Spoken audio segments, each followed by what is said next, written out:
Is it possible to replace this?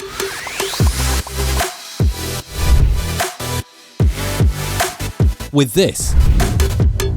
Watch to the end to find out. Check the mic and make sure it sound right, boys. It sound right, boy.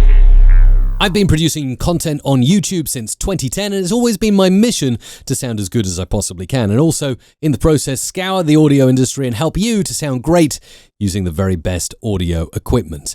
My radio knowledge has also served me well with different mixers and audio processors that I've worked with over the years. But let's find out how all the gear in my studio came to be. Now, it's important to mention at this point, this video is in no way sponsored by any of the companies I'm about to mention in the video. Rode were kind enough to send their RODECaster Pro II through to me, but they're not paying for this video, they're not sponsoring this video, and they have no influence whatsoever on the outcome of what I say or do in this video. They're not even seeing this video before it goes live. With that said, let's get into it. So now we're in 2022 and a lot has changed in terms of audio equipment. For instance, is it possible to replace all my processors, my mixer, my Elgato Stream Decks, and more with a RODECaster Pro II? I certainly raised an eyebrow or two when I got the box through and I saw on the front they're branding it as an integrated audio production studio. Is that really true? Well, my requirements are probably a little more elaborate than most content creators out there. So let's list through everything I've got in my studio and see if it's possible to keep a running tally of costs and whether the RODECaster Pro II can do the same job for potentially less. Let's start with my microphone and those microphones of my guests. I want them to sound as good as they possibly can. And up until recently, I've been using the DBX286S. I think it's a fantastic unit for processing audio on microphones particularly.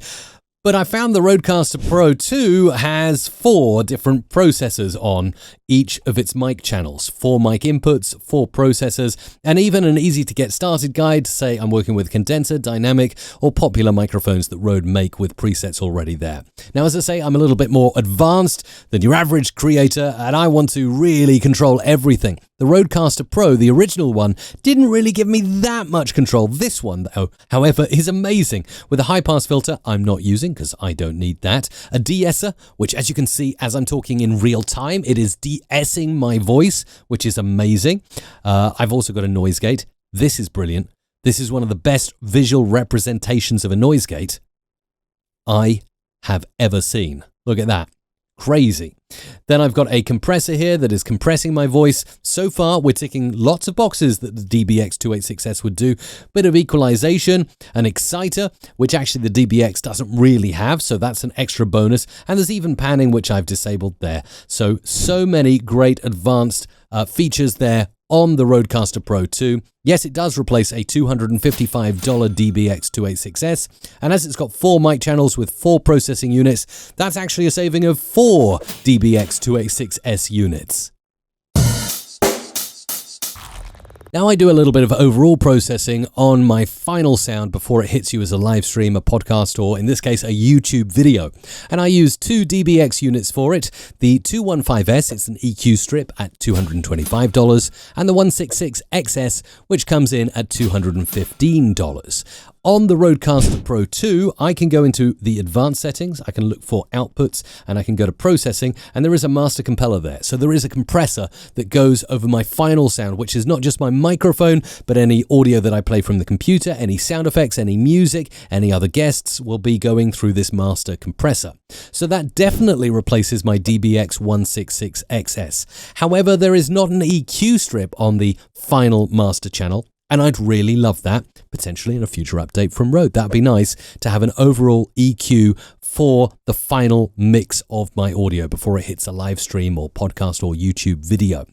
So not quite replacing my DBX 215S EQ strip, but perhaps that's a hit I'm willing to take for all the other features we're about to see.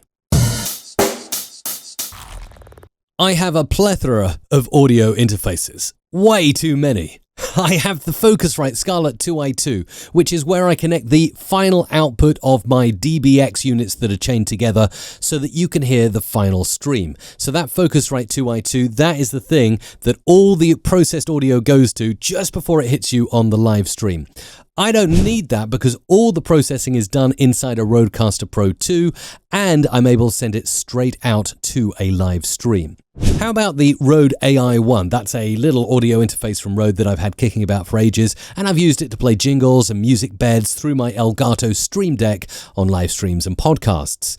Again, I don't need a separate audio interface, as I have music and sound effects pads right here, and they're all listed on the side of my display. So I can play a crowd cheering, I can play lightning, or I can play a little ding as well, and it all comes out of a separate channel. So no need for separate audio interfaces. I have just saved myself a considerable amount. I've saved myself $179 for a Focusrite Scarlett 2i2 and $129 for the Rode AI1 audio interface. Next, we need to talk about mixing. Now, I've been using a Soundcraft Signature 12 MTK desk. It's multi-track. It's got a multi-track output to my computer. I really dig that feature because I can record different channels on different sections of my multi-track, for instance, in Adobe Audition. I can also mix in different guests, different microphones, output from my computer, output from, say, jingle pads and things like that. But I have to plug many different things into it using a lot of cables, and it's not really designed. In fact, most mixers like the Soundcraft or the Tascam desks, they haven't really updated in look in terms of the fact that they've all got faders with EQ knobs and pan knobs above them for a very, very long time. Whereas I think Rode here have really innovated, given us a very simplistic user interface, but with advanced features under the hood, which someone like me really appreciates and needs.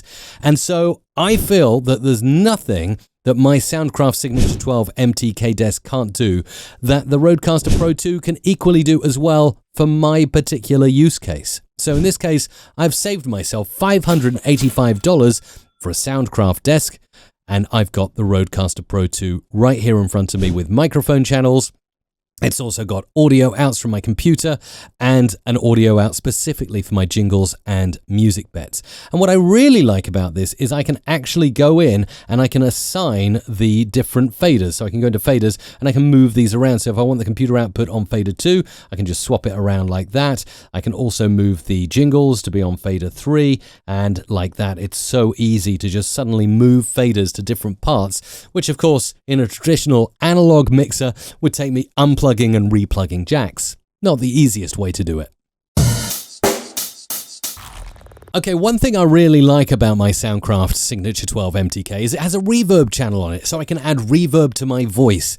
Can the RODECaster Pro II do that? Well, yes, it can. Actually, it's got assignable FX pads, and I've assigned one here for reverb, and hello there! Welcome to the show! How cool is that? Just by holding down that pad, just like I'd fade up a fader on my old Soundcraft desk, I can add reverb, but also so much more. It's got pitch up, listen to that, I sound like a pixie. Or I can anonymize my voice like this. Now you don't know who I am. And this is all happening, by the way, in real time by hitting these sound effect pads, which are really rad. I like them so much. Attention, attention. That's the megaphone, by the way. So all of that stuff can be done in real time and replace the old FX from my Soundcraft Signature 12. What about headphone amplifier though? I've got a Behringer PowerPlay HA8000 version 2, which has 8 headphone outputs that I can control individually. Yes, the RODECaster Pro II can do that too. Well, maybe not 8 outputs, but it's got 4, which is more than enough. And in reality, I only use one of those outputs on the PowerPlay 8000. So I've just saved myself $169 by simply going for the 4 headphone output on the RODECaster Pro II. When I'm playing jingles, music beds, changing OBS scenes, or maybe doing a handy bit of home automation, I love my Elgato Stream Decks. They cost $149.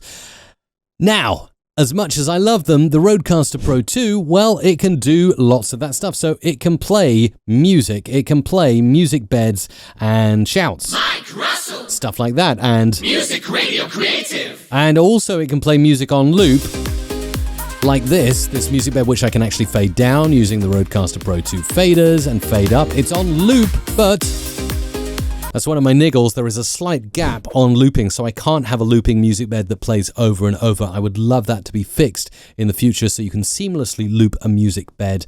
But in terms of instant accessibility to jingles, yes, it is a possibility. Can I change scenes in OBS Studio? Well, yes, I can, and Rode have a tutorial for this. It does require a bit of third-party software. Haven't tried it yet myself. It looks a little bit fiddly, if I was to be absolutely truthful on how I feel about that. So I think Rode maybe in the future need to come up with some kind of native integration through their own software like Rode Central. That would be absolutely fantastic. And as for home automation, that is something I don't think I can do from my RODECaster Pro II pads. Well, not easily. That Elgato let me do by calling webhooks online. So maybe a future update from Rode. Let's wait and see. Oh, and finally, don't forget having a backup. It's always good to have a backup recording, as well as recording my videos into the computer. It'd be nice if I record the audio natively as well, just in case there's a crash or I lose the audio or something corrupts. So for this, I've been using a Zoom H4n, a handy little recorder, which comes in at $249. Well, the Rode has an integrated record here.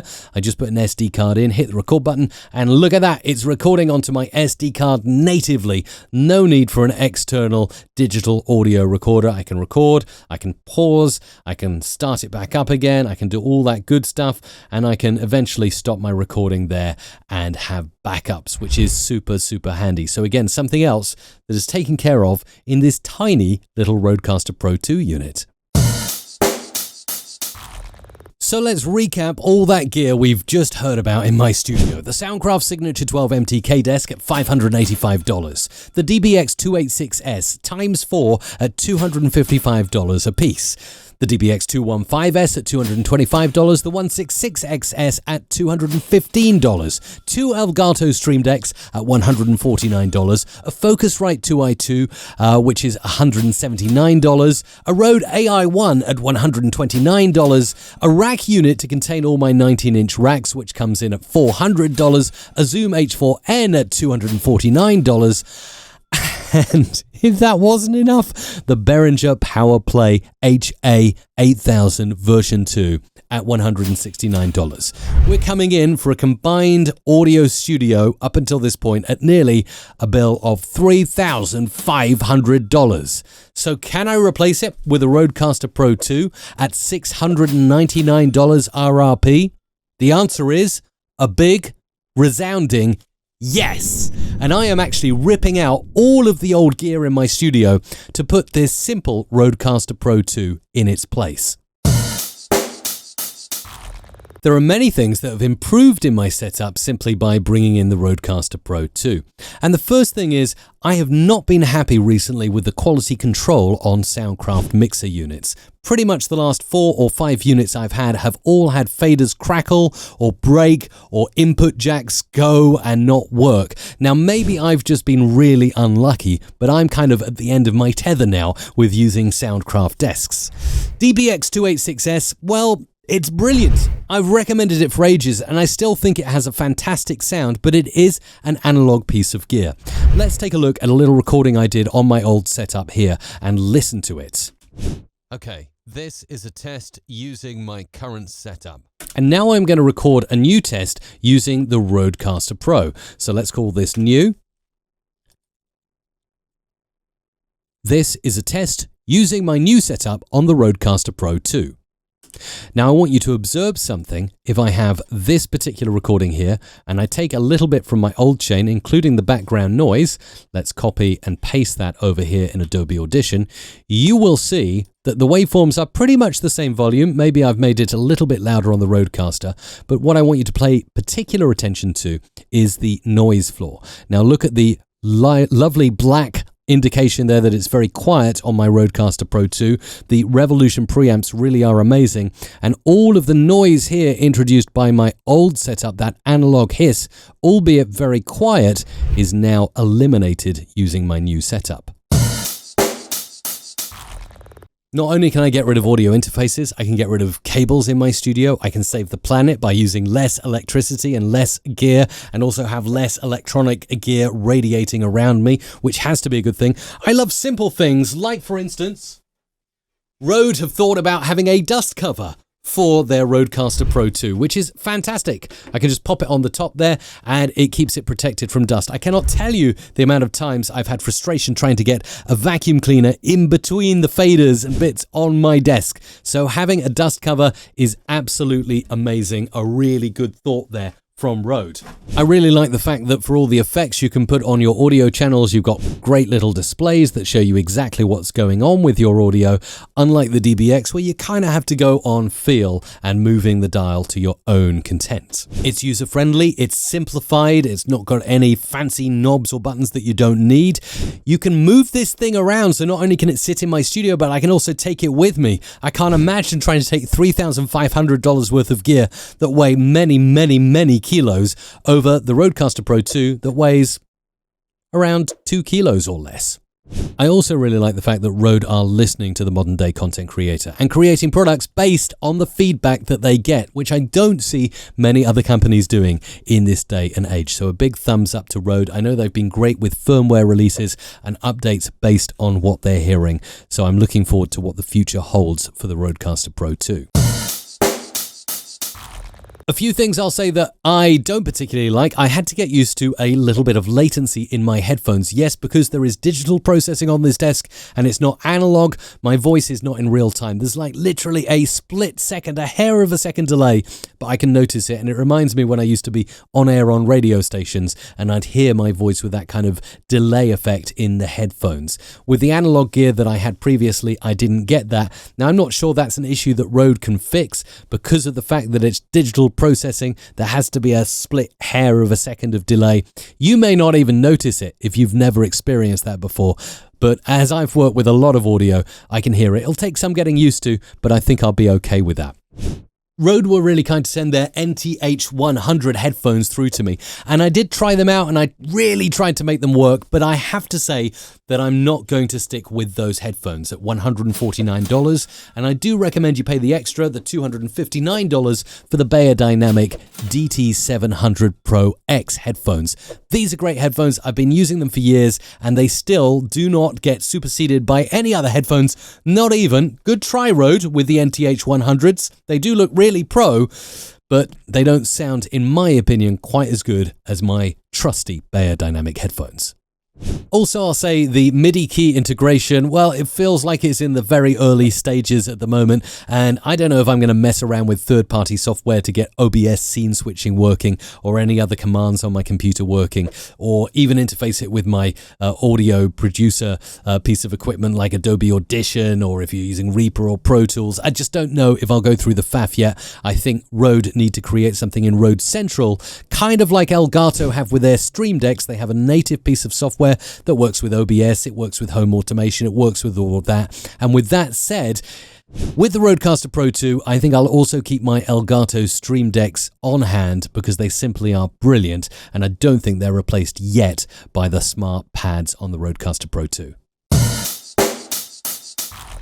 Finally, if you're listening, Rode, I have a list of requests for a future firmware update on the RODECaster Pro II, so here's my chance to request. Number 1. Smart pads. Can we have custom icons, please, on the readout display instead of just little waveforms and FX? Can we actually customize those with our own icons, kind of like you can do on the Elgato Stream Deck? Also, the show icon in the top left. It's a Rode logo, or you can select from a bunch of pre-chosen images, just like you can on a Mac when you're creating a user to log in.